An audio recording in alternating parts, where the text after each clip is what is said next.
Assalamualaikum warahmatullahi wabarakatuh.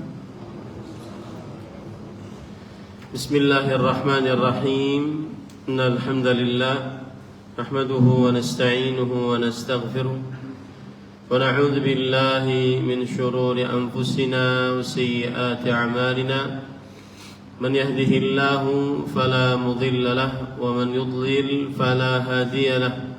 وأشهد أن لا إله إلا الله وحده لا شريك له وأشهد أن محمدا عبده ورسوله يا أيها الذين آمنوا اتقوا الله حق تقاته ولا تموتن إلا وأنتم مسلمون يا أيها الناس اتقوا ربكم الذي خلقكم من نفس واحدة وخلق منها زوجها وبث منهما رجالا كثيرا ونساء واتقوا الله الذي تساءلون به والأرحام إن الله كان عليكم رقيبا يا أيها الذين آمنوا اتقوا الله وقولوا قولا سديدا يصلح لكم أعمالكم ويغفر لكم ذنوبكم ومن يطع الله ورسوله فقد فاز فوزا عظيما أما بعد فإن أصدق الحديث كتاب الله وأحسن الهدي هدي محمد صلى الله عليه وعلى آله وسلم وشر الأمور محدثاتها وكل محدثة بدعة وكل بدعة ضلالة وكل ضلالة في النار. Alhamdulillah, kita bersyukur pada Allah Subhanahu wa taala pada hari ini, hari Ahad pagi menjelang siang 28 Zulhijjah 1447 Hijriah bertepatan dengan 14 Juni 2026. Kembali kita duduk bersama membaca kitab Ad-Durus Al-Muhimmah Li'amatil Ummah, pelajaran-pelajaran penting untuk untuk umat Islam. Salawat dan salam semoga selalu Allah berikan kepada Nabi kita Muhammad sallallahu alaihi wa ala alihi wasallam, pada keluarga beliau, para sahabat, serta orang-orang yang mengikuti beliau sampai hari kiamat kelak. Dengan nama-nama Allah yang husna dan sifat-sifat yang ulia, kita berdoa, Allahumma inna nas'aluka ilman nafi'an wa rizqan tayyiban wa amalan mutaqabbala. Allahumma amin. Sebelum kita lanjut, mohon kepada bapak-bapak agar maju. Jangan ada yang kosong di depan, silahkan maju.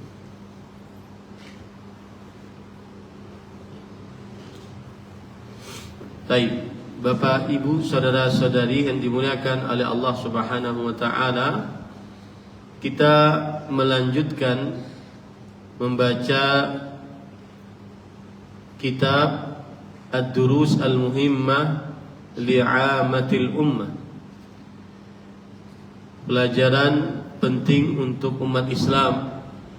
Dan pelajaran yang pertama adalah tafsir suratil Fatihah wa qisaris suwar, tafsir surat Al-Fatihah dan surat-surat pendek. Pada pertemuan sebelumnya kita sudah membaca tafsir surat Az-Zalzalah. Sekarang kita ingin membaca tafsir surat Al-Adiyat. Tafsir surat Al-Adiyat. Sebelum kita baca tafsir surat Al-Adiyat, maka ada beberapa hal yang berkaitan dengan surat Al-Adiyat agar kita bisa memahaminya. Yang pertama adalah nama surat. nama suratnya adalah Al-Adiyat. Nama suratnya adalah Al-Adiyat. Dan kenapa dinamakan surat ini dengan nama surat Al-Adiyat? Liftitahiha, karena surat ini diawali dengan ayat Wal Adiyat. Jadi dibuka dengan ayat Wal Adiyat, makanya dinamakan sebagai surat Al-Adiyat. Hal ini sebagaimana yang disebutkan oleh Al-Fayruz Abadi di dalam kitab Basair Dzawit Tamyiz. Kemudian di beberapa kitab tafsir nama suratnya bukan Al-Adiyat tetapi pakai Wal Adiyat. Di dalam beberapa kitab tafsir nama suratnya bukan pakai nama suratnya pakai Wal Adiyat. Hal ini disebutkan di dalam kitab Tafsir Ibnu Ashur. Tafsir Ibnu Ashur. Kemudian surat Al-Adiyat adalah surat Makkiyah.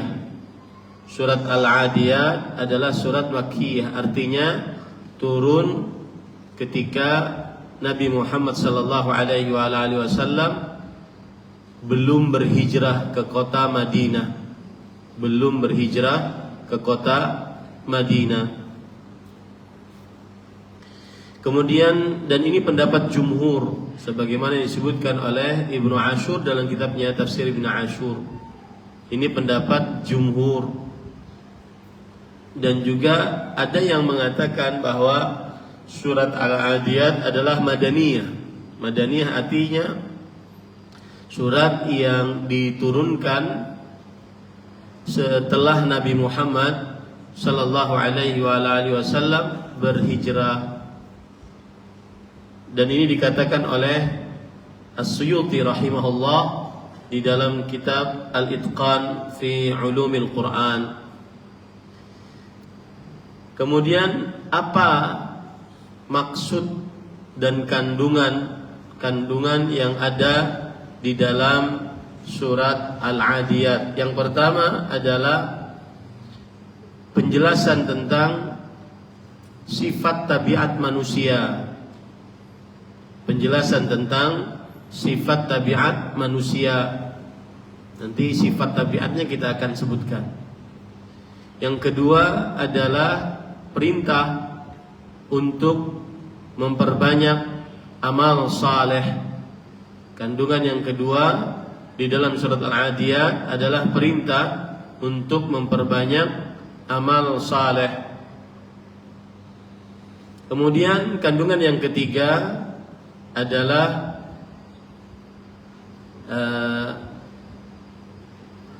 agungnya perkara jihad dan orang-orang yang berjihad. Agungnya perkara jihad dan orang-orang yang berjihad. Karena di dalam ayat ini atau dalam surat ini Allah Subhanahu wa taala bersumpah, dan tidaklah bersumpah kecuali ingin menekankan pembicaraan.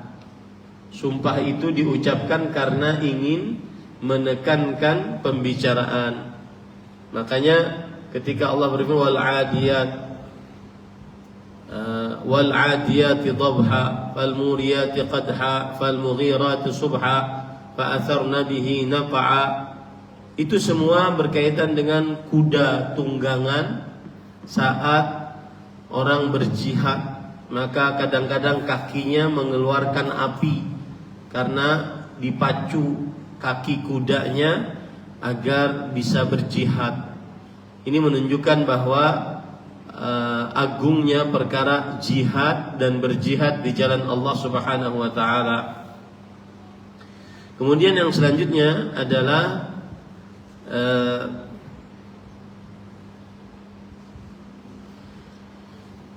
peringatan dan nasihat untuk manusia bahwa setelah kehidupan dunia ada hisab. Peringatan dan nasihat manusia bahwa setelah kehidupan dunia ada hisab. Nah, ini hal-hal yang berkaitan dengan surat Al-Adiyat. Sekarang kita baca tafsiran dari surat Al-Adiyat dari syarah buku ini, syarah Ad-Durus Al-Muhimmah li'amatil ummah, pelajaran penting untuk umat Islam, yang ditulis oleh Fadilat Asy-Syaikh Abdul Razzaq bin Abdul Muhsin Al-Badr hafizahumullahu ta'ala. Beliau berkata, hadhihi surah al-'azimah suratul 'adiyat fiha qasamun min Allah tabaraka wa ta'ala bihadhihi al-makhluqat wallahu 'azza wa jalla yuqsimu bima syaa min makhluqatihi wa iqsamu Allah ta'ala bihadhihi al-makhluqat fihi tashrifun laha wa amma al-makhluq fala yajuzu lahu an yuqsima illa billah liqauli an-nabi sallallahu alaihi wasallam man kana halifan falyahlif billah aw liyasmut wa liqaulihi sallallahu alaihi wasallam man halafa bighairillah faqad asyrak. Artinya, demi kuda perang yang berlari kencang dengan terengah-engah, lalu kuda yang memercikkan api dengan pukulan kukunya, lalu kuda yang menyerang pada waktu pagi, lalu menerbangkan debu, lalu menyerbu ke tengah-tengah kumpulan musuh. Surat yang agung ini yaitu surat Al-Adiyat. Tadi kita katakan ada Al-Adiyat atau Wal-Adiyat. Itu ada khilaf di antara para ulama. Di dalamnya terdapat sumpah dari Allah tabaraka wa taala dengan makhluk-makhluk ini, yaitu Allah bersumpah demi kuda, ya, demi kuda.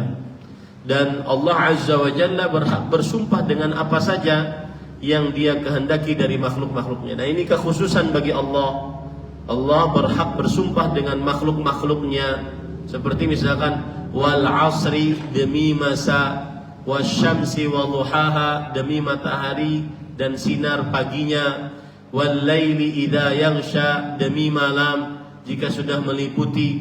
Ini Allah Subhanahu wa taala sedang bersumpah dengan makhluk-makhluknya. Dan itu hak Allah Subhanahu wa taala. Allah Azza wa Jalla berhak bersumpah dengan apa saja yang Allah kehendaki dari makhluknya. Dan ketika Allah menyebutkan makhluk-makhluknya sebagai sumpahnya, menunjukkan makhluk-makhluk tersebut adalah hal yang agung di sisi Allah Subhanahu wa taala. Tanda kekuasaan Allah Subhanahu wa taala. Karena para ulama mengatakan al-azim la yuqsimu illa bi'azim, yang artinya Allah yang maha agung tidak bersumpah kecuali dengan makhluk-makhluk yang agung-agung. Jadi kalau Allah menyebutkan wasyamsi wa duhaha, demi matahari dan demi sinarnya, menunjukkan bahwasanya matahari agung, merupakan tanda kekuasaan Allah. Sama dengan ini wal adiyati dhabha, yang artinya demi kuda perang yang berlari kencang dengan terengah-engah. Ini menunjukkan bahwa kuda makhluk Allah dan di dalamnya terdapat tanda kekuasaan Allah Subhanahu wa taala. Atau kuda yang digunakan untuk berjihad adalah perkara yang agung di sisi Allah Subhanahu wa taala. Intinya Allah yang maha agung tidak bersumpah dengan makhluknya kecuali makhluk tersebut adalah makhluk yang merupakan tanda kekuasaan Allah Subhanahu wa taala. Kemudian para ikhwan dirahmati oleh Allah Subhanahu wa taala, selanjutnya di sini disebutkan sumpah Allah dengan makhluk-makhluk ini menunjukkan pemuliaan terhadapnya. Nah, lihat, ketika Allah menyebutkan sumpah dengan makhluk-makhluk ini, berarti Allah sedang memuliakan makhluk-makhluk tersebut. Nah, adapun makhluk maka tidak boleh baginya bersumpah dengan kecuali dengan nama Allah. Nah, kita makhluk Allah tidak boleh bersumpah kecuali dengan nama Allah. Sebagaimana sabda Rasul sallallahu alaihi wasallam yang artinya barang siapa hendak bersumpah, hendaklah ia bersumpah dengan nama Allah atau diam. Ya, jadi tidak boleh kita bersumpah dengan nama selain nama Allah. Bisa kita mengucapkan seperti ini, wallahi, demi Allah, billahi, tallahi. Itu adalah lafaz-lafaz, redaksi-redaksi sumpah, dan hanya boleh dengan nama Allah Subhanahu wa taala. Wallahi, billahi, tallahi. Tidak boleh kita bersumpah dengan nama selain Allah. Misalkan demi Rasul, demi Allah, demi Rasulullah, itu nggak boleh. Demi ayah ibu saya, demi amanah yang saya emban, demi keturunan saya, demi tidak boleh. Anak-anak muda di zaman sekarang mengatakan demi apapun coba. Nah, ini kan itu nggak boleh itu. Ya, itu tidak boleh karena bersumpah dengan nama Allah saja. Naam. Kemudian juga sabda Rasul sallallahu alaihi wasallam, barang siapa bersumpah dengan selain Allah, maka sungguh ia telah kafir atau berbuat syirik. Kenapa bersumpah dengan nama selain Allah kesyirikan? Siapa yang bisa jawab? Agar ada interaktif sedikit. Kenapa bersumpah dengan nama Allah, dengan nama selain Allah kesyirikan?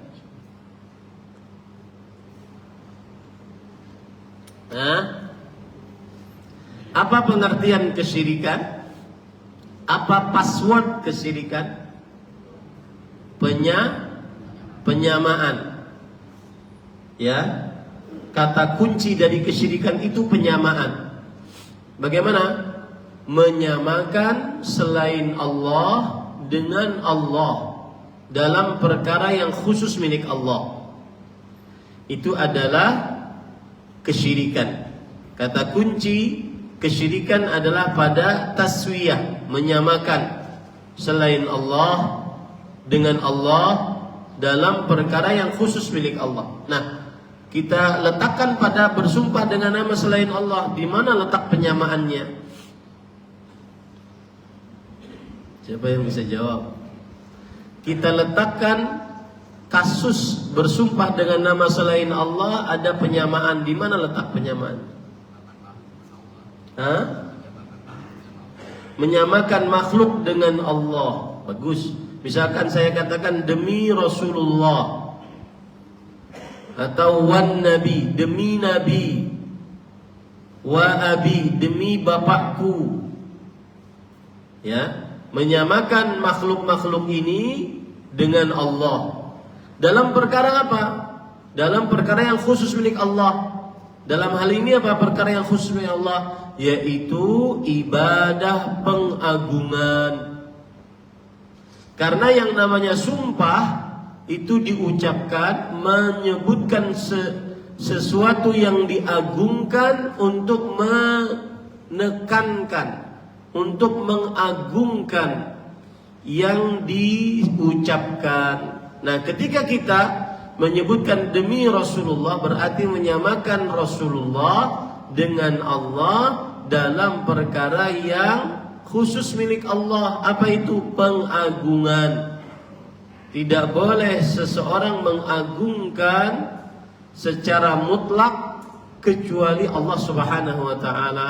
Nah, dari situlah mengapa bersumpah dengan nama selain Allah adalah kesyirikan. Sudah paham ya? Coba diulangi. Mengapa bersumpah dengan nama Allah adalah kesyirikan? Nah, nampak? Coba. Karena siapa yang bisa jawab? Karena di dalamnya terjadi penyamaan. Penyamaan selain Allah dengan Allah dalam perkara yang khusus milik Allah. Apa perkara khusus milik Allah? Pengagungan, ibadah pengagungan. Karena tidak boleh kita mengagungkan siapapun dengan pengagungan yang mutlak, yang penuh dengan ketundukan dan kecintaan, kecuali hanya kepada siapa?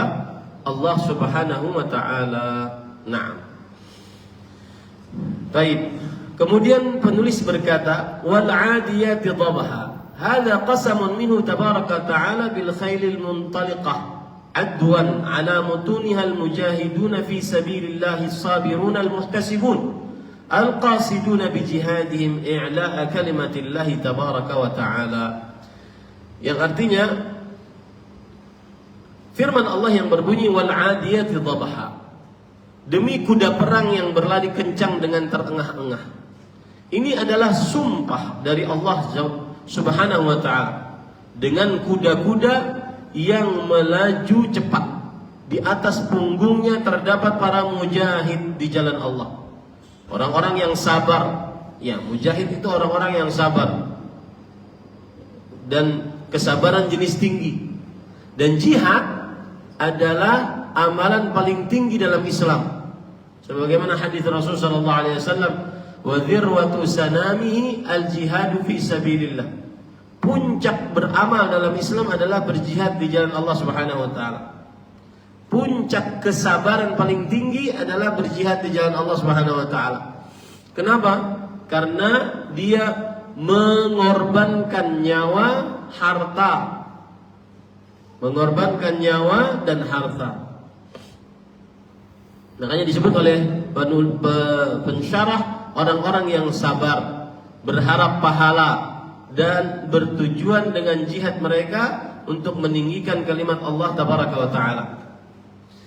Berjihad tidak akan manfaat kalau seandainya tidak berharap pahala dari Allah Subhanahu wa Ta'ala.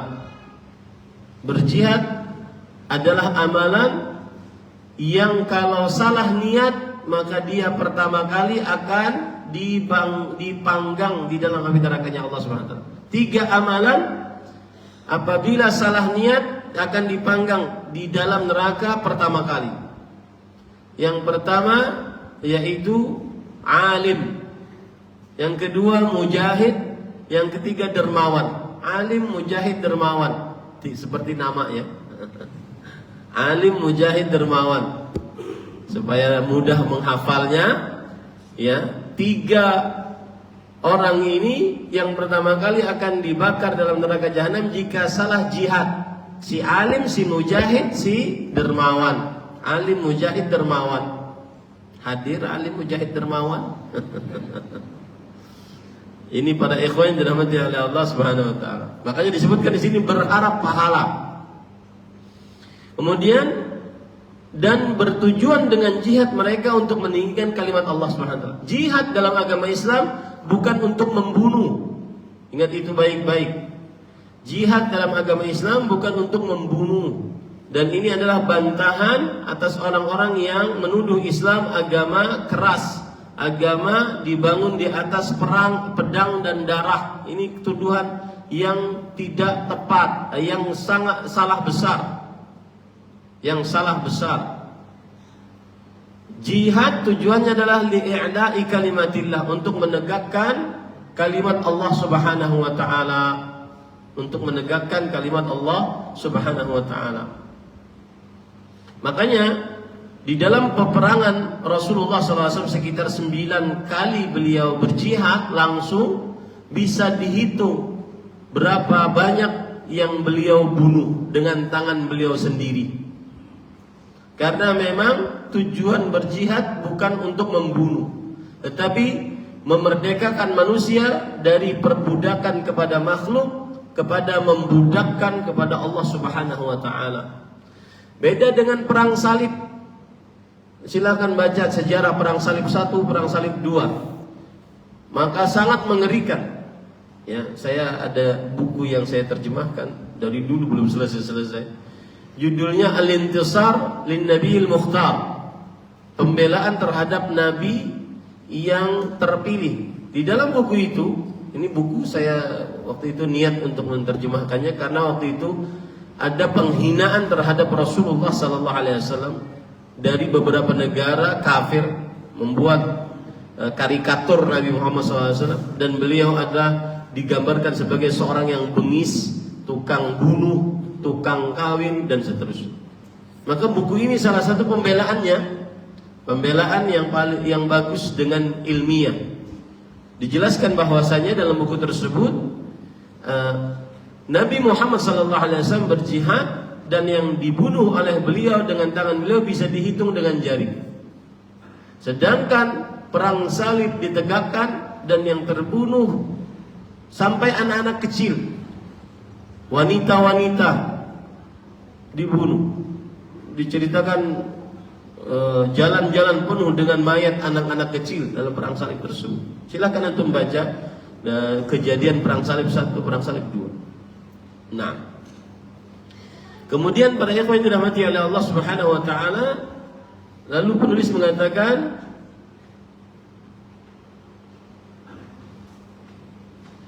wal adwu ma'rufun wa huwa sur'atu jarriha muttajihatan ila amakin a'da'i dinillahi tabaraka wa ta'ala wadhabhu huwa nafasul khair famin shiddati adwiha wa jarriha yakhruju minha hadzal nafas bihadzal saut. Tadi di dalam ayat disebutkan demi kuda perang yang berlari kencang dengan terengah-engah. Nah, sekarang pensyarah ingin menjelaskan makna wal adiyati dhabha. Al adiyat dari kalimat al adu adalah berlari cepat, yaitu kuda-kuda itu berlari cepat menuju musuh-musuh agama Allah Subhanahu wa taala. Dhabha artinya adalah suara nafas kuda yang berlari cepat tersebut terengah-engah. Karena sangat cepat berlarinya, keluarlah nafas dari kuda tersebut dengan suara tadi. Itu arti kata dhabha. Baik, lanjut. Fal muriyati qadha ay حوافرها مع شدة جريها وعدوها وسرعتها عندما تلامس الأرض الصلبة أو الحصى يتقدح منها السرور والنار وهذا دليل على قوتها وسرعتها وقوة انطلاقها لملاقاة الأعداء. Yang artinya firman Allah tadi berbunyi wal adiyati dhabha fal muriyati qadha, yang artinya lalu kuda-kuda yang memercikkan api dengan pukulan kukunya. Kita tahu ada kaki kuda, di bawahnya itu ada kukunya, ya, kukunya keras dan biasanya ditempel dengan besi. Nah, apabila dia berlari dengan kencang, maka kukunya tersebut akan memercikkan api. Maksudnya kuku-kuku kuda itu karena sangat kuat lari dan kecepatannya, ketika menyentuh tanah keras atau batu kerikil memercikkan bunga api. Ini menunjukkan kekuatan, kecepatan dan kuatnya laju kuda tersebut untuk menghadapi musuh.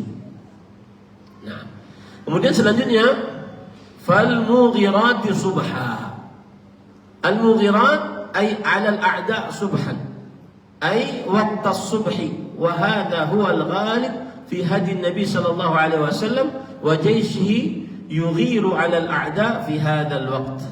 Yang artinya al-mughirat subha, lalu kuda yang menyerang di waktu pagi. Maksudnya adalah kuda-kuda yang menyerang musuh pada waktu pagi, yaitu di waktu subuh. Inilah yang kebiasaan menjadi petunjuk Nabi Muhammad SAW dan pasukan beliau, yaitu menyerang musuh pada waktu tersebut. Nah, ini para ikhwan yang dirahmati oleh Allah Subhanahu wa taala. Baik.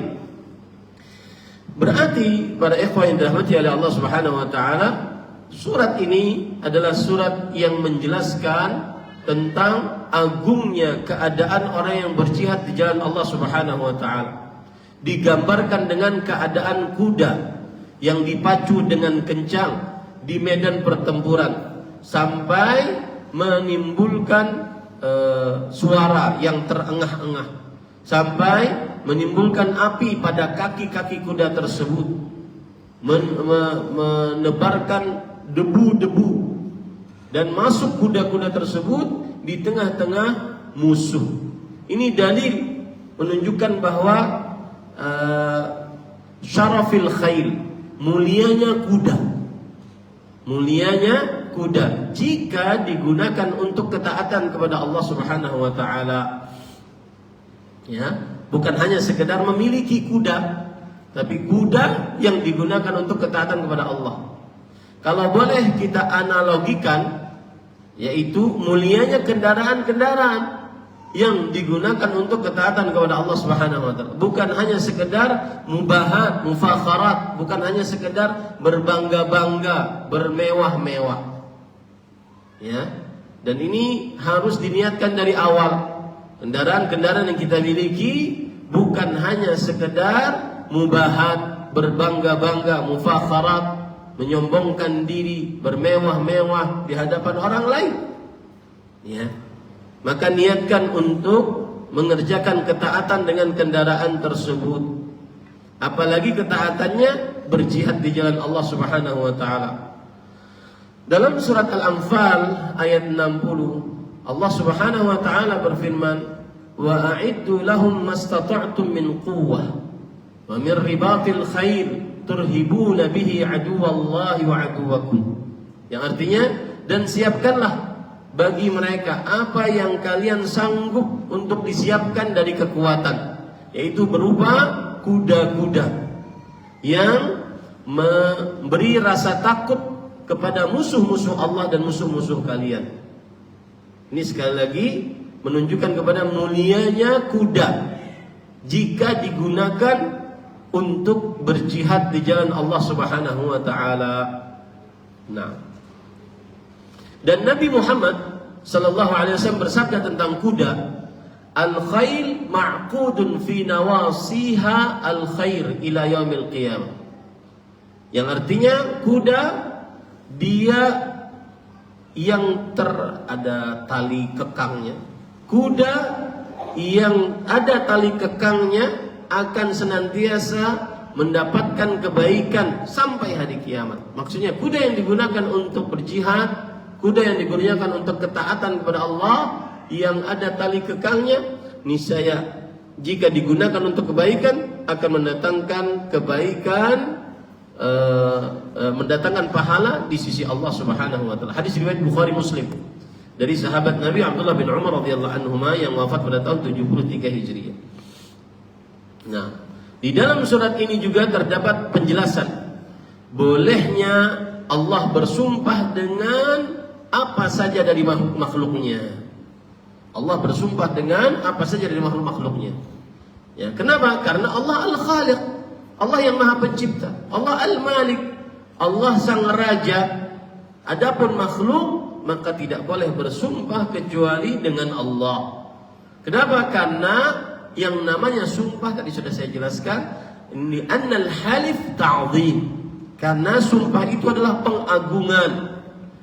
Dan pengagungan yang mutlak la yakunu illa lillah. Tidak boleh pengagungan mutlak kecuali hanya untuk Allah Subhanahu wa taala. Nah, kemudian juga faedah dari ayat-ayat yang sudah kita baca tadi, bahwa seorang hamba hendaknya dia menggunakan apa yang dia miliki untuk ketaatan kepada Allah Subhanahu wa taala. Kekuatannya fisik, kekuatan fisik, kekuatan pikiran, kekuatan lisan, ya, kekuatan harta, kekuatan kendaraan, kekuatan pangkat untuk membela agama Allah Subhanahu wa taala, untuk taat kepada Allah Subhanahu wa taala. Ini para ikhwan yang dirahmati oleh Allah Subhanahu wa taala. Ada orang misalkan, mohon maaf ya, ada orang misalkan mempunyai villa hanya sekedar untuk disewakan saja, ya, untuk dunia saja. Tapi alangkah indahnya villa tersebut dia gunakan untuk daurah-daurah, undang ustaz, menghadirkan siapa tanpa harus ada bayar-bayar, tidak mengapa. Ataupun menyediakan kendaraan yang digunakan oleh seorang pendakwah selama dia berdakwah, tidak mengapa. Ada kasus pada ikhwan, ada seorang ustaz dikasih mobil oleh seseorang. Kemudian sudah lama ustaz ini pakai mobil itu. Lalu datang orang yang lain, "Ustaz, ini juga pakai mobil saya, yang itu dijual saja." Ustaz ini bingung. Ini gimana nih? Lalu dia bilanglah dengan jujur, Ustaz ini, Pak, mohon maaf, ini mobil yang lama bisa dijual Pak, nanti untuk keperluan yang lain. Oh jangan Ustaz, pakai aja sampai rusak. Jadi bingung dia. Ini berlomba-lomba di dalam kebaikan. Ya, daripada nganggur di rumah, hanya dipantengin hanya sebagai bahan barang pajangan, ini kan digunakan untuk kebaikan. Untuk orang-orang yang mengerjakan ketaatan kepada Allah Subhanahu wa taala. Tidak mesti harus Ustaz ya. Dan saya berkata seperti ini bukan minta mobil. Ya, enggak. Cuma maksud saya contoh. Digunakan harta untuk ketaatan kepada Allah, untuk perjuangan membela agama Allah Subhanahu wa taala. Yang punya percetakan, mencetak buku-buku dibagikan secara gratis. Yang punya uang membangun masjid, kemudian dihadirkan kajian-kajian di dalam masjid tersebut. Subhanallah. Dengan ini para ikhwah, dengan ini orang, mohon maaf, yang diluaskan rezekinya lebih mendahului daripada orang miskin yang sabar. Permasalahan yang ma'ruf di tengah di tengah para ulama, mana yang lebih afdal? Al-ghaniyus syakir amil faqirus sabir. Mana yang lebih afdal? Orang yang kaya bersyukur atau orang miskin yang bersabar? Salah satu dalil yang paling kuat menunjukkan orang kaya bersyukur, salah satu dalilnya adalah, yaitu Allah berfirman dalam Al-Quran tentang ayat-ayat jihad. Walladzina jahadu alladzina yujahiduna bi amwalihim wa anfusihim. Orang-orang yang berjihad dengan harta dan nyawa. Harta dulu. Di zaman Rasulullah SAW ada disebut dengan Jaisul Usrah, pasukan dalam keadaan sulit. Paceklik di kota Madinah, tidak ada bahan makanan, tidak ada uang untuk berjihad. Sedih Rasulullah SAW. Maka datanglah Utsman bin Affan dengan 70 onta yang di atasnya semuanya ada makanannya lengkap. Makanya kemudian Rasulullah SAW bersabda, "Ma dharra Utsman ma fa'ala ba'da al-yawm." Utsman bin Affan radhiyallahu anhu tidak akan pernah mendapatkan keburukan atas apa yang dia kerjakan hari ini. Tidak akan pernah. Dijamin aman dunia akhirat oleh Rasulullah SAW atas wahyu dari Allah Subhanahu wa taala. Maka gunakan harta untuk ketaatan pada ikhwan yang dirahmati oleh Allah. Kemudian juga dan jangan digunakan malah untuk kemaksiatan. Ya, jangan digunakan untuk kemaksiatan. Saya kenal ada pengusaha yang punya tempat apa ya istilahnya, rekreasi ya, sekian puluh hektar gitu, dan itu digunakan untuk rekreasi. Ada kolam renangnya, ada water boomnya dan seterusnya. Nah di situ kan susah untuk menjaga aurat. Akhirnya beliau tutup itu. Padahal itu tempat sedang booming-boomingnya, sedang dikunjungi orang. Bahkan saya bertanya kepada yang mengawasnya waktu itu. Waktu itu Ustadz, kita dapat setiap bulan kadang-kadang 500 miliar. Setiap bulannya. Atau saya lupa setiap pekannya. 500 miliar Ustaz kita dapat. Kemudian Bapak cuma bisa mengatakan tutup. Pokoknya saya tutup. Saya tidak ingin dapatkan dosa. Karena di sini perempuan buka aurat dilihat laki-laki yang bukan mahram. Itu yang namanya yutajir ma'allah, berdagang dengan Allah. Orang-orang yang berdagang dengan Allah Subhanahu wa taala.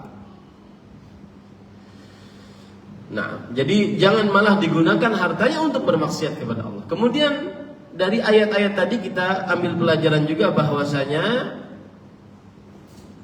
orang yang beriman saat mengerjakan ketaatan, baik itu ketaatan-ketaatan yang praktis atau ketaatan-ketaatan yang non praktis.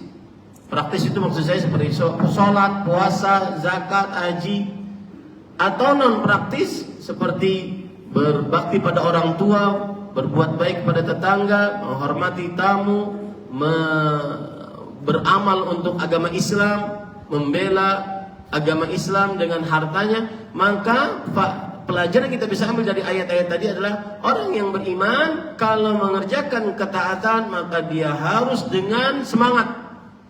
Kenapa? Karena seperti kuda tadi, dengan semangat. Wal 'adiyati dhabha, fal muriyati qadha, fal mughirati subha. Demi kuda-kuda yang dipacu dengan kencang sampai terengah-engah. Demi kuda-kuda yang kakinya keluar api saking kencangnya. Demi kuda-kuda yang menyerang musuh saat pagi dengan penuh dengan kekuatan. Maka semestinya seorang yang beriman saat mengerjakan ketaatan juga demikian, semangat. Saya jadi ingat cerita Syekh Al-Allamah Muhammad bin Shalih Al-Utsaimin rahimahullah. Dalam keadaan sekarat, beliau masih sempat-sempatnya ngajar di Masjidil Haram, di dalam sebuah kamar. Tidak ada jiwa yang seperti itu kecuali hasil dari keikhlasan yang tinggi kepada Allah Subhanahu wa taala. Keikhlasan menghasilkan perjuangan tanpa lelah. Garis bawah itu baik-baik. Keikhlasan menghasilkan perjuangan untuk Allah tanpa lelah. Dan ini harus disampaikan kepada generasi-generasi muda di zaman sekarang. Para pengajar-pengajar di pesantren, ya, kadang-kadang kan banyak hitungannya. Rapat sedikit ada hitungannya. Nah, susah. Gak bisa di dunia pesantren seperti itu. Gak bisa. Saya sering katakan kepada guru-guru saya di pesantren, kalau ingin kaya jangan di sini. Jadi pengusaha saya, pengusaha tambang, batu bara, jadi kaya. Jadi kalau untuk guru pesantren, ya sudah. Ini yang kita. Karena memang bukan di sini tempat untuk mengambil pahalanya, balasannya. Dia ada di surganya Allah Subhanahu wa taala. Dan kita tidak akan pernah malu untuk mengatakan itu. Ya, karena ada sebagian orang yang mencela. Ustadz ini nanti dicekoki harus ikhlas, harus berjuang, harus tabah, harus sabar. Sedangkan mereka juga punya keluarga. Nah, kita katakan, kita tidak akan pernah bosan untuk mengingatkan keikhlasan. Yang ingin lebih daripada yang sudah dikasih, maka silahkan cari di tempat lain, bekerja di tempat lain. Adapun di sini penuh perjuangan, penuh pengorbanan. Jangan disamakan dengan perusahaan. Rapat sedikit ada uang rapat, ada uang jalan, tidak bisa. Ya. Lembaga pendidikan Islam itu mereka tujuannya adalah untuk mencetak ahli-ahli ilmu agama, dan itulah nanti pahala-pahala yang akan mereka dapat. Suatu ketika saya kumpul di masjid di Madinah waktu itu, diajak oleh Ustaz Firanda, ayo Din kita kumpul bersama anak-anak mahasiswa S2, S3. Oh saya enggak usah lah, antum aja, saya cuma S1. Enggak apa-apa. Sampai di sana beliau mengatakan, Ustaz saya dulu murid antum. Ustaz saya dulu murid antum. Kadang gurunya cuma sampai S1 tetapi muridnya berdakwah kemana-mana sampai S3. Pahala itu yang kita dapatkan. Jangan sampai seseorang malas untuk beramal saleh. Malas untuk beramal saleh. Semangat, harus semangat. Allah berfirman dalam Al-Quran surah Ali Imran ayat 200, ya ayyuhalladzina amanu sabiru wasabiru warabitu wattaqullaha la'allakum tuflihun. Wahai orang beriman, bersabarlah dan selalu berusaha sabar dan bertakwalah kepada Allah agar kalian beruntung. Sabar, sabiru, sabar, dan berusaha sabar. Ya. Maka orang yang beriman tidak boleh lemah semangatnya untuk membela agama Allah Subhanahu wa taala. Dia senantiasa harus semangat untuk menegakkan agama Allah Subhanahu wa taala. Taib. Kemudian Allah Subhanahu wa taala berfirman, "Wal 'adiyati dhabha fal muriyati qadha fal mughirati subha fa atharna bihi naq'a." Ay عندما تأتي بهذه القوة وهذه السرعة إلى حيث مكان الأعداء تثير الغبار في ساحة القتال من شدة العدو الذي كانت عليه حتى وصلت إلى ساحة القتال. Yang artinya, lalu kuda-kuda itu menerbangkan debu.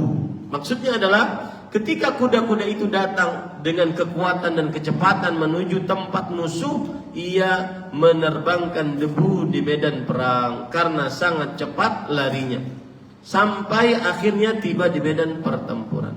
Nah, kemudian fawassatna bihi ay bil muqatili fi sabilillah wa huwa ala matniha jam'an ay jumu'al a'da فتأتي منطلقة وتدخل بالمقاتل عليها في صفوف الأعداء حتى يكون منه بإذن الله سبحانه وتعالى الفتك بهم.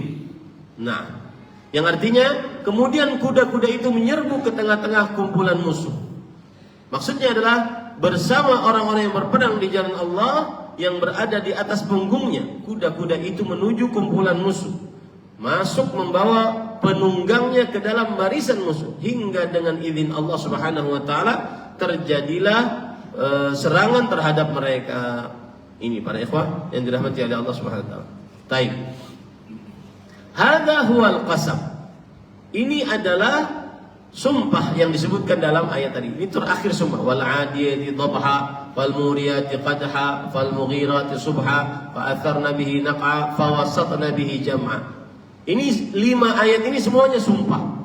Demi kuda yang dipacu dengan kencang, demi kuda yang kakinya mengeluarkan api, demi kuda yang menimbulkan debu-debu, demi kuda yang merangsek ke dalam barisan musuh dan seterusnya.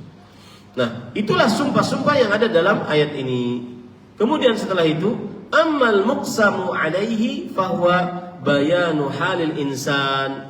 Innal insana li rabbih lakanud wal kanud huwal jahid lin ni'mati fahadha halul insani umuman yatafaddalu alaihi rabbuhu bi anwa'in ni'am wa sunufil minan fayakunu kanudan jahidan li ni'amillahi ta'ala alaihi wa fadlihi wa mannihi subhanahu wa ta'ala wa mumsikan syahihan bakhilan la yunfiqu wa la yabdhulu mimma ataahu Allah illa man sallamahu Allah wa najjah.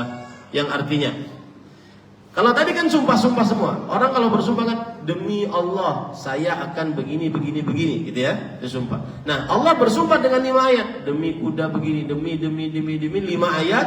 Kemudian baru Allah Subhanahu wa taala berfirman, adapun yang menjadi inti sumpahnya adalah penjelasan tentang keadaan manusia. Berarti keadaan manusia seperti ini dan tidak akan keluar keadaan manusia kecuali dengan seperti ini. Apa? Innal insana li rabbih lakanud. Sesungguhnya manusia itu sangat ingkar kepada Rabbnya. Apa maksudnya? Makna al-kanud, jangan kasih nama anak kanud. Kanud adalah orang yang mengingkari nikmat. Ya. Inilah keadaan manusia secara umumnya. Allah memberikan kepadanya berbagai macam nikmat dan anugerah. Namun ia menjadi orang yang sangat ingkar terhadap nikmat Allah. Ingkar terhadap keutamaan nikmat Allah. Ingkar terhadap pemberian Allah. Ia juga menjadi orang yang menahan diri, kikir dan bakhil. Ia tidak berinfak, tidak memberi dari apa yang Allah berikan kepadanya, kecuali orang yang Allah selamatkan dan Allah jaga. Inilah sifat manusia. Innal insana li rabbih lakanud. Kanut ada 2. Tidak mengingkari nikmat Allah, dan apabila dapat nikmat tidak mau memberi. Ya.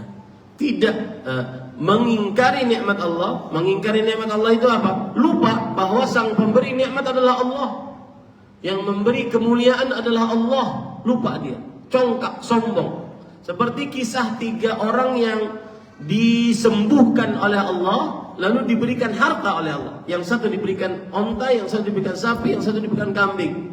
Setelah sehat dan kaya, mereka lupa diri. Ini namanya kanut. Maka datanglah malaikat menguji mereka.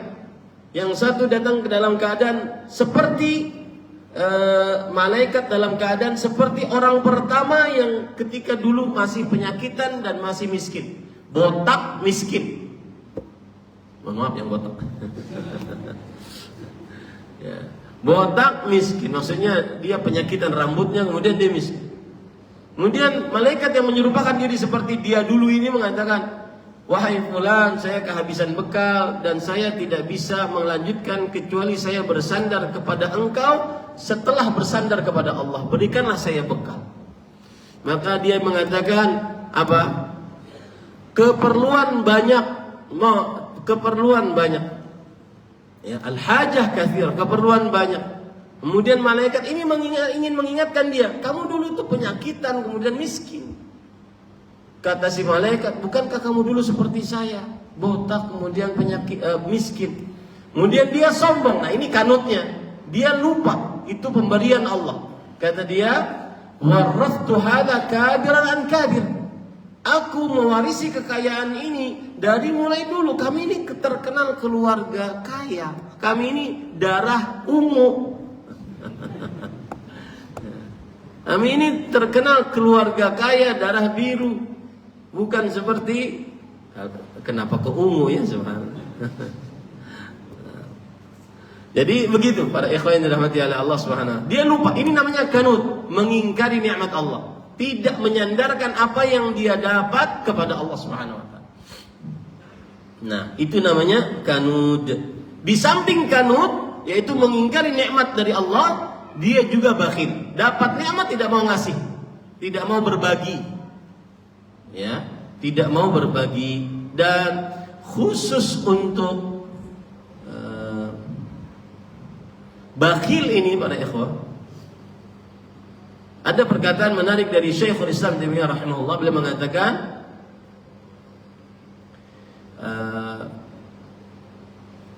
qillatul jud su'udz dhanni bil mawjud. Orang yang bakhil, kikir, pelit, medit, koret, ya, ini adalah orang yang sedang bersuudzon kepada Allah yang maha ada.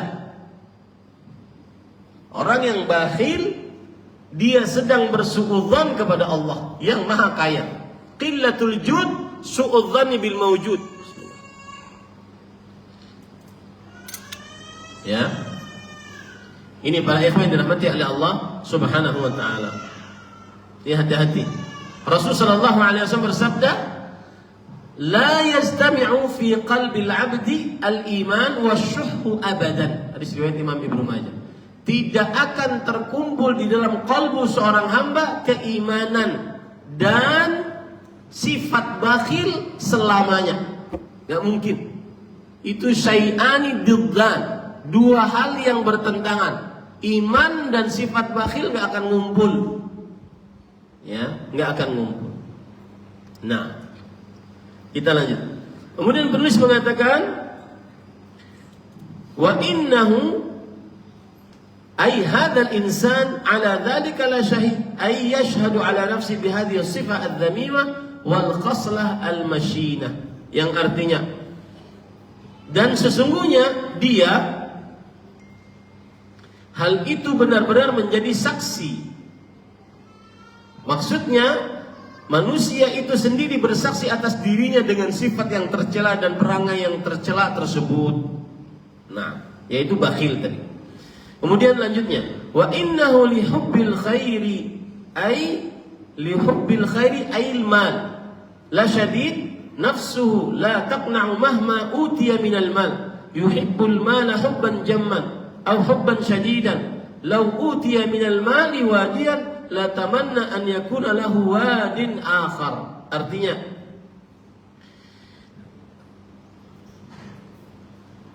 dan sesungguhnya dia, yaitu manusia, sangat kuat cintanya kepada kebaikan. Maksud al-khair di sini adalah wa innahu lihubbil khairi.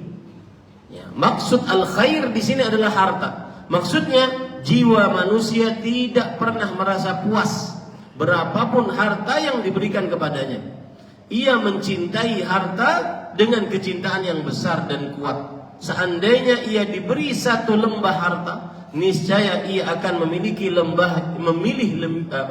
ingin memiliki lembah yang lain. Satu lembah harta, dia ingin lembah yang kedua, ingin lembah yang ketiga.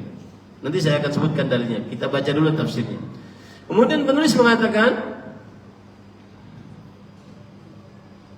"Tsumma nabbaha tabaraka wa ta'ala ala ma yu'inu al-'abda 'ala an-najati min hadhihi al-khisal was-salamati min hadhihi as-sifat."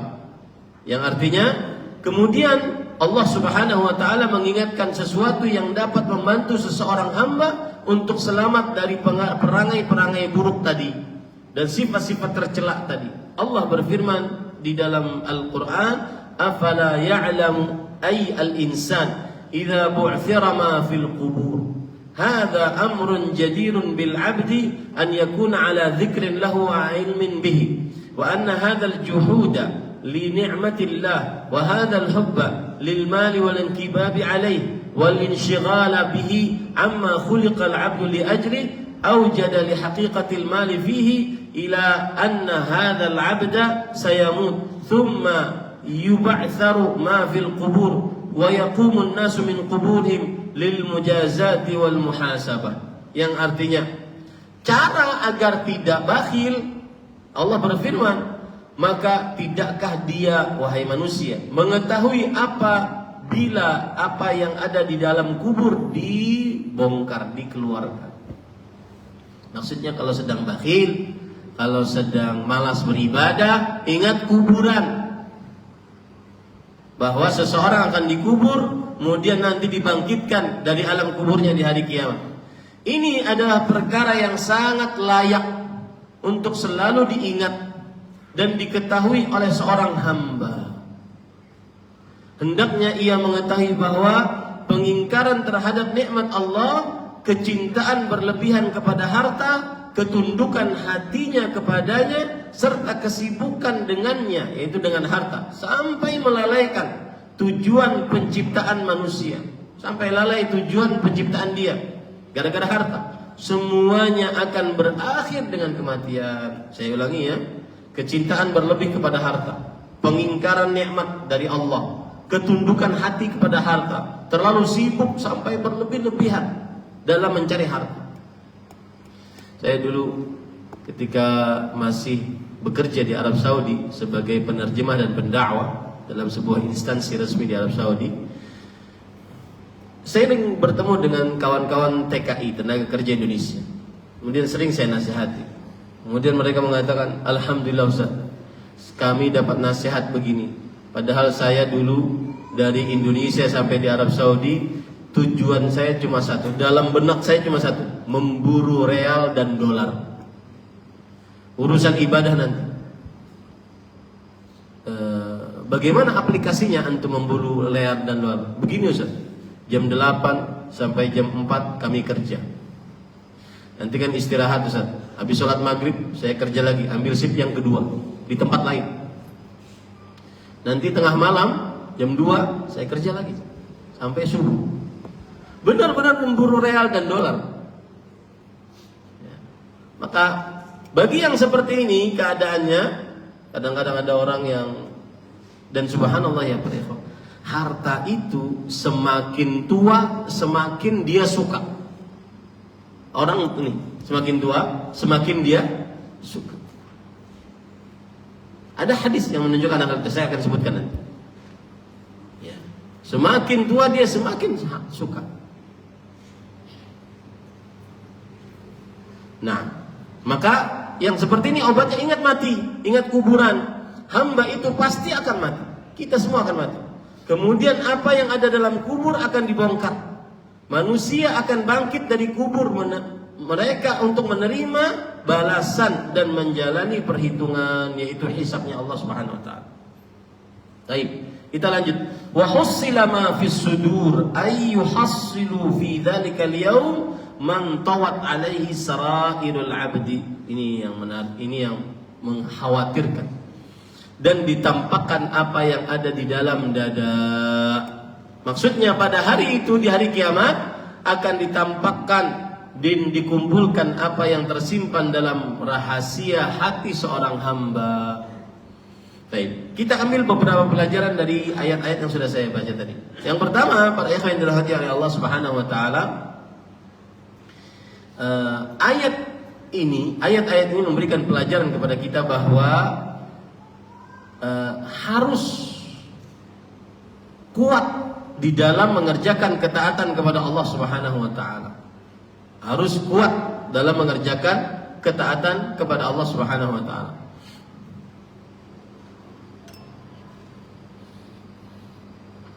Kemudian yang kedua, ayat-ayat tadi yang sudah kita baca memberikan pelajaran kepada kita bahwa harus sering-sering muhasabah terhadap diri sendiri. Apalagi kalau seandainya sedang malas ibadah, sedang banyak melanggar maksiat, terutama sendirian. Maka sering-seringlah muhasabah. Bagaimana cara muhasabahnya? Mengingat tujuan penciptaan kita di muka bumi. Apa tujuan kita? Kenapa saya ada di sini? Ngapain saya ini di sini? Kenapa Allah ciptakan saya di sini? Itu yang kedua. Kemudian para ikhwan yang dirahmati oleh Allah Subhanahu wa taala, yang ketiga, ini sudah kita bahas tadi, yaitu gunakan harta untuk perjuangan Islam. Baik perjuangan di medan pertempuran atau perjuangan di medan tersebarnya ilmu agama dan amal-amal saleh. Tersebarnya ilmu agama dan amal-amal saleh. Ini pada ikhwan yang dirahmati oleh Allah Subhanahu wa ta'ala. Kemudian pelajaran selanjutnya pada ikhwan yang dirahmati oleh Allah Subhanahu wa ta'ala, cara mengobati kufur nikmat adalah dengan mengingat bahwa kita akan mati dan akan dihisab oleh Allah Subhanahu wa taala. Cara mengobati kufur nikmat, yaitu tidak merasakan nikmat Allah, nikmat itu datang dari Allah, tidak menyandarkan nikmat itu datang dari Allah, dia sombong kepada dirinya. Seperti Qarun, dia mengatakan innama utituhu ala ilmin indi. Aku dapatkan harta sebanyak ini karena kepintaranku dalam mengurus harta, karena kepintaranku dalam berdagang. Ini namanya kufur nikmat. Karena semua pemberian, kelebihan, anugerah datang dari Allah Subhanahu wa taala. Nah, caranya adalah ingat baik-baik bahwasanya kita akan mati dan akan dibangkitkan dari kubur untuk hisab. Kemudian pelajaran selanjutnya yang kita bisa ambil dari hadis ini juga adalah bahwa sifat dasar manusia sangat suka kepada harta. Sifat dasar manusia sangat suka kepada harta. Karena tadi disebutkan wa innahu lihubbil khairi la syadid. Dan sesungguhnya manusia sangat suka kepada harta. Kemudian juga ayat ini sama dengan surat Al-Fajr ayat 20. Wa tuhibbunal mala hubban jamma. Kalian menyukai harta dengan kesukaan yang sangat besar. Itu sifat dasar manusia. Enggak ada yang tidak suka harta. Semuanya suka harta. Itu sifat dasar manusia. Bahkan kalau seandainya manusia mempunyai satu lembah harta, dia menginginkan yang kedua, dia menginginkan yang ketiga. Makanya kan beberapa manusia ada yang punya perusahaan, puluhan perusahaan. Nah, itu contoh nyata ini. Berarti nggak boleh dong Ustaz. Bukan nggak boleh. Memang sifatnya manusia begitu. Ya, yang tidak boleh adalah kalau dia punya puluhan harta tersebut, puluhan perusahaan tersebut, melalaikan dia dari ketaatan kepada Allah, melanggarkan dia dari larangan Allah Subhanahu wa taala. Itu yang terlarang. Adapun dia punya harta, maka itu sifat dasar manusia. Ya. Rasul sallallahu alaihi wasallam bersabda, "Lau kana li ibni Adam wadiyan min mal, labtagha thalithan." Kalau seandainya anak Adam memiliki 2 lembah harta, niscaya dia akan menginginkan yang ketiga. Padahal apa? Wala yamla'u jawfa ibni Adam illa turab. Padahal nanti kalau sudah dikubur, tidak ada yang mengisi mulut kita kecuali tanah. Harta yang kita usahakan selama ini tidak akan pernah kita bawa. Ya, ini para ikhwah yang dirahmati oleh Allah Subhanahu wa taala. Hadis riwayat Bukhari dan Muslim dari Anas bin Malik radhiyallahu anhu yang wafat pada tahun 93 Hijriah. Kemudian juga pelajaran dari ayat-ayat yang sudah kita baca tadi adalah bahwa tetapnya hari kebangkitan.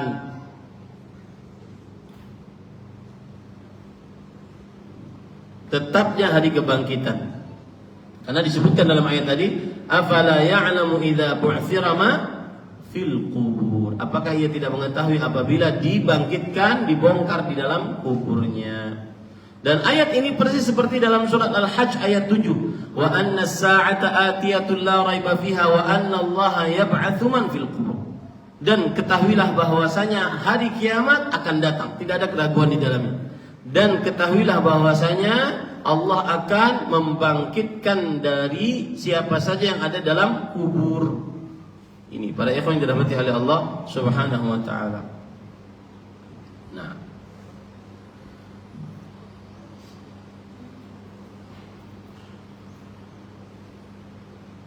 baik.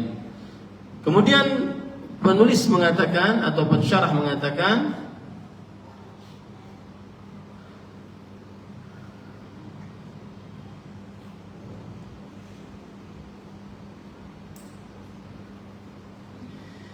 wa hussila ma fi as-sudur ay yuhassalu fi dhalika al-yawm man tawat alayhi sara'irul 'abdi. هذه سرائر العبد على ما كان عليه من شح وبخل وكنود وغير ذلك من الخصال الذميمة.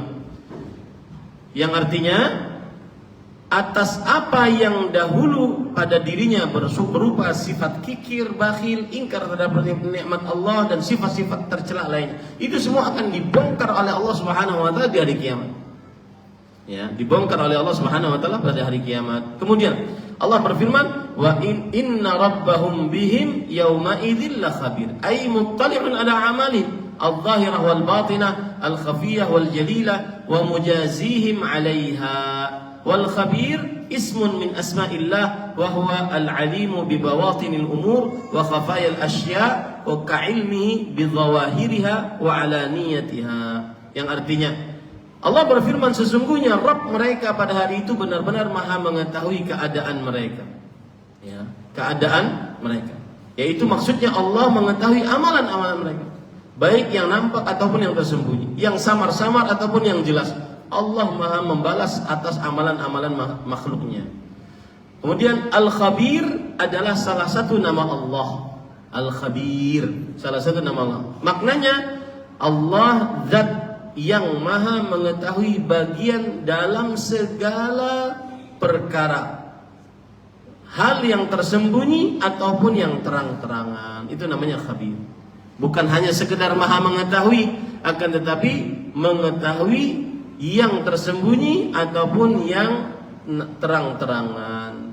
Ini para ikhwan yang dirahmati oleh Allah Subhanahu wa taala. Nah, itu kira-kira yang bisa disampaikan tentang tafsir surat apa? Al-Adiyat. Tafsir surat Al-Adiyat. Nah, tadi saya akan membacakan hadis tentang semakin tua semakin gila harta. Apa hadisnya? Yashibbu min husna.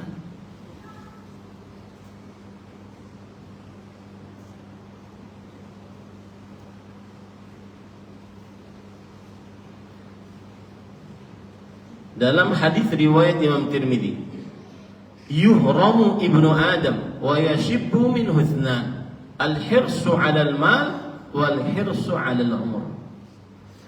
Anak manusia bisa masuk ke dalam fase haram. Haram itu super tua. Ada fase manusia itu 0 sampai 15 itu masa tufulah, anak-anak. 15 sampai 35 itu masa syababah. masa muda. 35 sampai 50 itu masa kuhula, masa matang. Masa matang. 50 sampai 60 masa syaikhukhah, masa tua. 60 sampai 80 itu masa haram, super tua. Angkat tangan coba super tua sini. Maka perhatikan para ikhwan, hadisnya berbunyi begitu, yuhramu ibnu Adam. Anak Adam bisa masuk ke dalam fase masa super tua. Wa yashibbu min husna. Tetapi semakin tua akan semakin muda dari dirinya dua hal. Yang pertama al-hirsu 'alal mal. Yang pertama rakus terhadap harta. Yang kedua al-hirsu 'alal umur. Yang kedua sangat ingin panjang umur. Makanya kan kalau sudah berumur 45 ke atas atau 50 ke atas, yang biasanya ada minyak wangi, ini semuanya minyak kayu angin, minyak. Ingin tua sakit sedikit, langsung minum obat, langsung obat apa. Ya. Semakin tua semakin ingin hidup panjang. Itu manusia. Semakin tua semakin rakus harta. Itu manusia. Ya. Ini pada ikhwan yang dirahmati oleh Allah Subhanahu wa taala. Nah. Ada pertanyaan Bapak-bapak?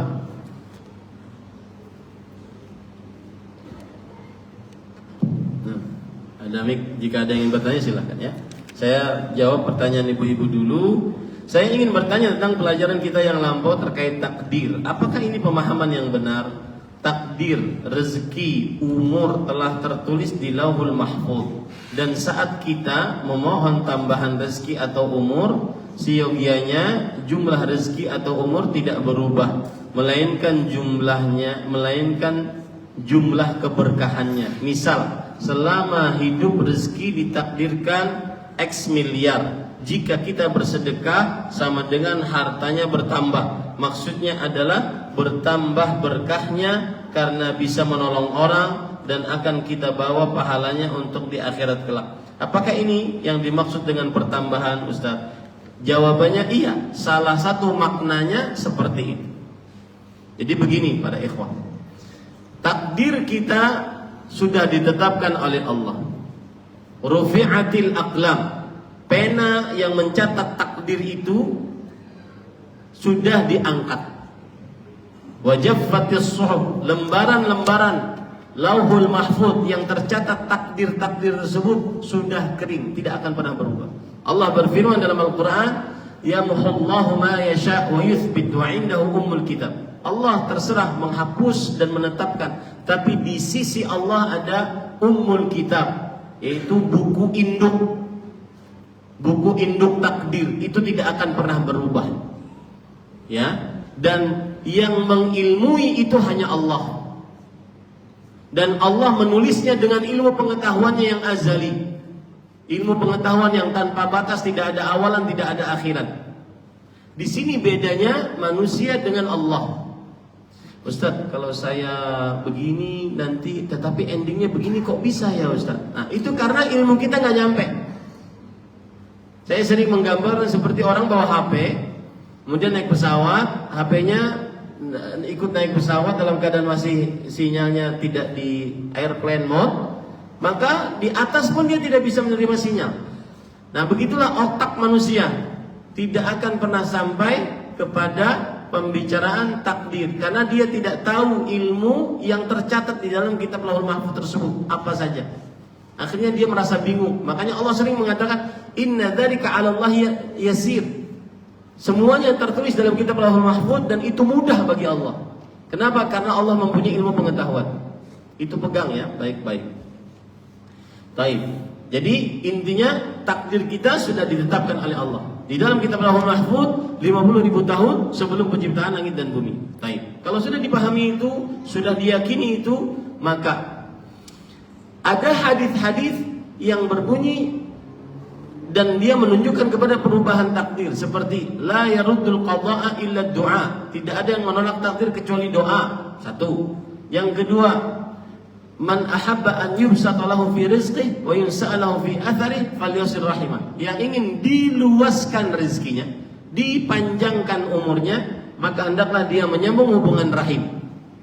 Ini dalil yang menunjukkan bahwa ada perubahan takdir. Maka jawaban yang pertama, yang paling mudah adalah bahwa yang berubah berkahnya. Jadi misalkan kalau seandainya dia berdoa, maka berubah doa takdirnya dalam keberkahannya. Saya beri contoh, ya Allah berikanlah saya rezeki yang luas.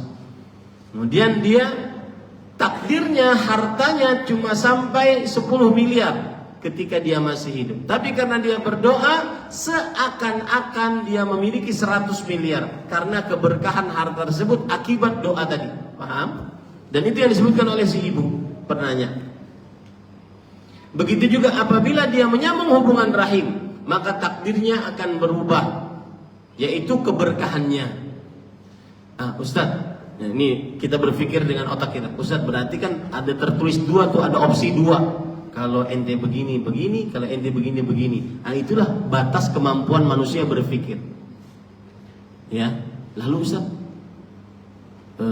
yang ditentukan misalkan A. Kalau dia begini, maka akan jadi begini. Gimana ya Ustaz? Nah, disitulah batas kemampuan kita berpikir. Paham ya maksud saya? Disitulah kita tidak boleh menggunakan akal kita lebih dalam, karena berhadapan dengan ilmu pengetahuan Allah yang maha luas.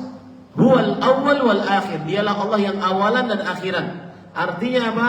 Ilmu pengetahuan Allah tidak ada awalannya, tidak ada akhirannya. Al-zahir wal batin, yang atas dan bawah. Artinya apa? Semuanya diketahui oleh Allah Subhanahu wa taala. Nah, taib. Berarti Ustaz, bagaimana jawabannya tadi? Berkahnya yang berubah.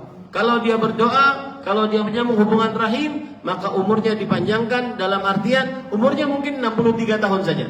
Tetapi karena menyambung hubungan rahim, maka menjadi panjang. Menjadi panjang berkahnya. Pahalanya mengalir kepada dia terus. Seperti itu. Paham ya para ikhwan? Baik. Ada jawaban yang kedua, dan ini lebih ilmiah.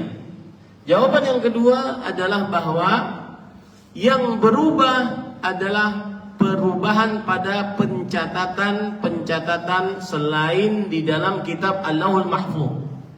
Karena begini para ikhwan. Nah, makanya dia agak ilmiah karena panjang penjelasannya. Kita di dalam tahapan beriman kepada takdir itu ada 4 tahapan. Yang pertama, mengimani bahwa Allah mengilmui semua ketetapan yang Allah telah tetapkan. Yang kedua, apa yang Allah telah tetapkan Allah tulis di dalam kitab Lauhul Mahfuz, ilmu penulisan. Yang ketiga, apa yang Allah telah tetapkan di dalam kitab Lauhul Mahfuz itu terjadi atas kehendak Allah Subhanahu wa taala. Yang keempat, apa yang Allah tetapkan berdasarkan ilmunya dan dituliskan dalam kitab Lauhul Mahfuz dengan kehendak Allah, semuanya itu adalah ciptaan Allah Subhanahu wa taala, ciptaan Allah. Baik. Nah, ketika kita berbicara penulisan tadi, ada 4, ilmu, kemudian penulisan, kemudian kehendak, kemudian penciptaan. Ketika berbicara penulisan, ternyata Allah bukan menulis hanya di dalam kitab Lauhul Mahfuz saja ketetapan-ketetapan tersebut, tetapi juga ada penulisan harian, ada penulisan tahunan, ada penulisan bulanan, ada penulisan yang ada dalam catatan malaikat. Nah, yang berubah adalah penulisan-penulisan ini. Paham ya para ikhwan? Contoh misalkan Allah Subhanahu wa taala berfirman dalam Al-Qur'an tentang Lailatul Qadar. Inna anzalnahu fi lailatin mubarakah. Inna kunna fiha mundzirin. Inna kunna mundzirin. Fiha yufraqu kullu amrin hakim. Di dalam Lailatul Qadar ditentukan rinci takdir-takdir. Nah, di sini terjadi kebingungan lagi oleh otak kita. Ditentukan rinci takdir-takdir. Ustaz, bukankah rincian takdir sudah dalam kitab Lauhul Mahfuz? Maka jawabannya iya. Dan itu tidak berubah. Dan di situ ada endingnya. Sedetil-detilnya ada di situ. Dan malaikat tidak mengetahui apa yang ada di situ. Makanya ada pencatatan malaikat di setiap malam Lailatul Qadar untuk takdir 1 tahun. Untuk takdir 1 tahun. Begitu. Jadi yang berubah adalah apa yang tertulis dalam buku pencatatan malaikat, itu yang berubah. Itu lebih ilmiah daripada yang ibu bawa tadi, bahwa yang berubah adalah berkahnya. Tapi juga disebutkan oleh para ulama jawaban yang ibu bawakan tadi. Intinya yang ibu sebutkan benar. Wallahu a'lam. Tentang sabar tertinggi, di mana sabar itu bertingkat-tingkat. Baik. Mohon penjelasan tentang sabar tertinggi, di mana sabar itu bertingkat-tingkat. Jawabannya iya, sabar bertingkat-tingkat. Sabar yang paling rendah, sabar menghadapi musibah. Kenapa? Karena kita cuma menahan lisan, menahan kalbu, menahan anggota tubuh. Musibahnya datang, kita minta, kita tidak minta, karena sudah ditetapkan oleh Allah. Tugas kita cuma menahan lisan, tidak mengucapkan kecuali yang Allah ridhai. Sebagaimana Nabi Muhammad SAW ketika meninggal anak laki-laki beliau yang ketiga, Ibrahim, beliau menangis. Kemudian ditanya oleh para sahabat, "Ma hadzal buka?" Wahai Rasulullah,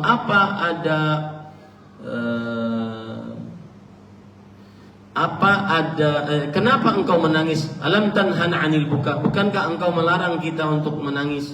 Kata Rasulullah SAW, "Innal 'aina la tadma." Air mata berguguran. Wa innal qalba la yahzan. Hati sedih. Wa la naqulu illa ma yarda rabbuna. Dan kita tidak mengucapkan kecuali yang diridhoi oleh Allah Subhanahu wa taala. Itu sabar paling rendah, yaitu menahan lisan, menahan kalbu, tidak menggerutu, kemudian menahan anggota tubuh. Sabar di atasnya sabar menjauhi maksiat, karena ada proses menjauh. Ya, sabar menjauhi maksiat. Seperti misalkan dalam hadis 7 orang yang dinaungi oleh Allah dengan naungan Allah pada hari kiamat. Salah satunya adalah seorang lelaki yang diajak oleh perempuan yang cantik dan mempunyai pangkat untuk berzina. Kemudian dia sabar, mengatakan inni akhafullah, padahal dia yang diajak, padahal dia punya kesempatan, tidak ada sesuatu yang menahannya. Maka dia mengatakan inni akhafullah, aku takut kepada Allah SWT. Sabar menjauhi maksiat. Sabar yang paling tinggi adalah sabar mengerjakan ketaatan. Sabar mengerjakan ketaatan. Karena di situ perlu usaha, effort, keluar tenaga, keluar keringat, keluar harta, keluar darah seperti jihad di jalan Allah. Keluar harta seperti berhaji, berkorban, berzakat, bersedekah, bangun masjid, bangun sekolahan Islam dan seterusnya. Ya, keluar harta. Nah, atau keluar perasaan, pengorbanan perasaan seperti seorang anak berbakti pada orang tua. Semakin tua semakin sulit diatur orang tua. Jangan makan coklat, kata si nenek. Aku pengen gimana? Nggak boleh marah tuh. Nggak boleh marah. Saya satu ketika ada kawan saya di Jakarta juga. Dia bawa saya ke rumahnya. Kemudian saya lihat bapaknya sedang tidur di atas kasur gitu. Ini Ustaz nih, kata nunjuk bapaknya. Sudah dinasihati Pak, jangan naik tangga. Nanti naik tangga bapak jatuh. Kalau jatuh nanti tulangnya patah, susah sembuhnya. Karena bapak umurnya 70 ke atas. Ini kejadian kan? Lihat nih Ustaz. Ini nih manusianya. Dia pun kesal sama bapaknya ya. Maka saya bilang, ya nggak boleh sebegitu. Harus sabar. Ya, harus sabar. Makanya kan ada hadis Rasulullah SAW, wa qadara rabbuka alla ta'budu illa iyyah imma yablughanna indakal kibar ahaduhum. Kalau salah seorang dari keduanya atau kedua-duanya tua, maka dan dia hidup di sisimu bersamamu, maka sabarlah. Ya, sabar. Karena semakin tua semakin susah. Ada seorang anak bawa hadiah, sudah dia dari luar negeri bawa hadiah tas untuk ibunya. Semangat ya, bawa ditenteng dari luar negeri, nggak mau masuk bagasi, takut rusak. Bawa ditenteng. Dan itu sebuah keseriusan. Dan saya jujur, saya untuk mungkin sebagai tahaddusan bi ni'mah, saya sering sekali bawa kalau keluar kota, saya bawa makanan atau apa gitu yang dikasih, yang saya beli gitu ya, untuk saya kasih ke istri. Saya bawa tenteng. Kemudian saya kasih ini abah bawa dengan tangan, saya kasih, agar tahu nilai perjuangan suami. Ya, ini saya bawa, saya beli dan saya bawa dengan tangan saya. Meskipun lama, di pesawat lama harus bawa. Nah, ada seorang anak kadang-kadang dia ingin bakti pada orang tuanya, dia belikan tas, kemudian dibawa, dia tenteng sama anak tersebut sampai rumah. Sampai rumah yang pertama kali dia kasihkan ibunya, Bu, ini tas saya bawakan langsung, saya bawa tidak masuk bagasi, saya bawa dengan tangan saya jaga. Apa kata ibu? Aku nggak suka warnanya, kasih aja yang lain. Sudah, diam, tidak boleh menggerutu. Capek-capek bawa, nggak suka, nggak boleh. Durhaka itu. Iya, itu pengorbanan lebih berat dibandingkan berkorban mengangkat senjata melawan musuh. Ya, makanya Rasulullah SAW kan bersabda, "Fafihi ma fajahid." Berjihadlah mengurus kedua orang tua. Disebut oleh Rasulullah SAW kata-kata berjihad. Kenapa? Karena kadang-kadang perlu pengorbanan, bukan hanya harta, tetapi perasaan kadang-kadang lebih berat. Apalagi seorang laki-laki ya, anak laki-laki. Anak laki-laki ini kan diantara dua perempuan, yang satu istri, yang satu ibu. Dan biasanya jarang yang akur antara mertua perempuan dengan menantu perempuan. Itu sudah international crime. Jarang akur itu. Kenapa? Karena perempuan itu punya sifat cemburu. Cemburunya sangat tinggi. Ya. Maka kadang-kadang seorang suami ketika di dalam kamar dia menghadapi istrinya yang menangis terseduh-seduh. Ketika keluar kamar dia menghadapi ibunya yang marah-marah. Oh ya, bayangkan gimana? Saat itu kuncinya ada pada suami. Dengan minta pertolongan dari Allah SWT. Bukan menyalahkan ibunya, bukan mojokkan istrinya. Kuncinya ada pada suami. Kuncinya ada pada seorang anak laki-laki yang pada saat itu juga dia sebagai suami. Jangan pernah menzalimi istri dan jangan pernah durhaka kepada ibu. Wallahu a'lam.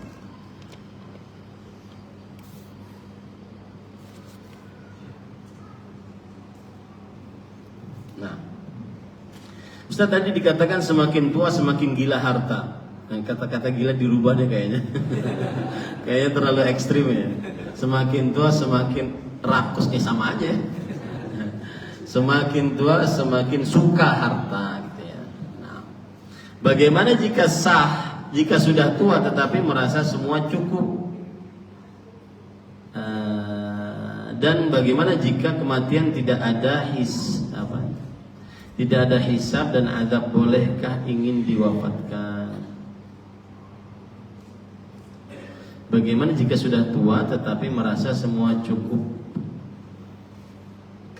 Bagaimana jika kematian tidak ada hisab dan azab, bolehkah ingin diwafatkan? Oh, maksudnya mungkin ketika dia sudah tua dia merasa aman nih, tentram, nyaman, lapang hidupnya. Kan orang ada yang di masa tuanya sudah rumah dekat dengan masjid, hidup sangat lapang, anak bakti semua. Kayaknya nggak sulit-sulit hidup di hidupnya gitu. Boleh nggak dia minta wafat? Karena kayaknya udah bosen. Di dunia udah dapat semua nih gitu. Sama seperti orang kalau sudah umur 40-an kan biasanya sudah mulai mapan umur 40-an. Sudah ada istri, sudah ada anak, sudah ada rumah, sudah ada kendaraan, mobil, motor. Apalagi ya, poligami kayaknya deh. Nah, itu kebiasaan tuh begitu. Ya. Apalagi kalau sudah diluaskan rezekinya, nah seperti itu. Nah, ini ada orang tua yang mungkin bertanya seperti itu. Dia sudah tua, umur tadi tua atau super tua tadi, 50, 60 atau 60 ke 80. Semuanya sudah lengkap, anak-anak soleh semua, kemudian sudah berkeluarga semua, cucu sudah banyak, sudah bosan dunia. Boleh nggak dia minta mati? Maka jawabannya para ikhwah tidak boleh. La yatamannayanna ahadukumul maut bi dhurrin nazala bih. Tidak boleh salah seorang bercita-cita sekali-kali pun untuk mati, apalagi karena musibah yang dia dapatkan.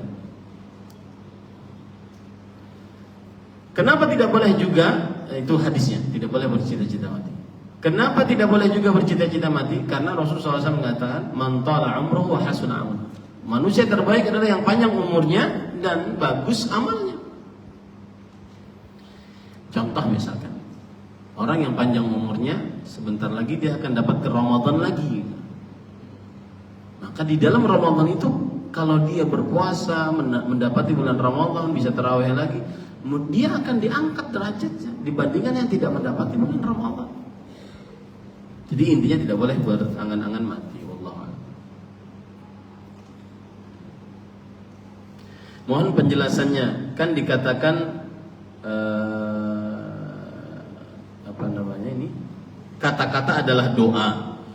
Kalau kita mengingatkan seseorang dengan kata-kata jangan begini atau begitu, nanti begini begitu. Seperti yang Ustadz contohkan, seorang anak mengingatkan orang tuanya untuk tidak naik tangga, nanti jatuh, bagaimana menurut Ustadz? Nah, jawabannya tidak semua seperti itu ya. Tidak semua kata-kata menjadi doa, tidak. Tetapi itu kan peringatan seorang anak kepada orang tuanya. Jangan sampai kemudian dia menganggap bersalah, ini salah saya, kenapa saya melarang orang tua? Kan jadinya begini. Jadi seperti doa. Tidak semua seperti itu juga. Wallahu a'lam.